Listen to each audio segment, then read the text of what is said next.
یہ واقعہ مفتی تقی عثمانی صاحب نے بیان فرمایا۔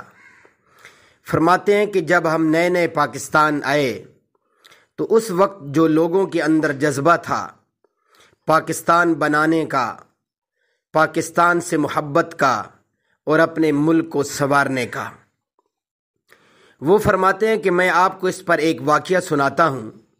میرے والد ماجد ایک دکان پر گئے جوتے لینے، تو وہ دکاندار اور دکاندار کے ساتھ بیٹھا ہوا ایک شخص میرے والد ماجد کے جاننے والے تھے۔ دکاندار کے پاس بیٹھا ہوا شخص کہنے لگا کہ بھائی ایسا کر، ان کو جوتا خریدنے کی رسید بنا کر مت دینا تاکہ یہ سیل ٹیکس سے بچ سکیں۔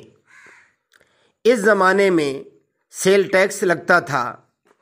اب جو دکاندار نے جواب دیا وہ بڑا ہی چونکا دینے والا ہے اور اپنے ملک سے محبت اور پیار کی عکاسی کرتا ہے۔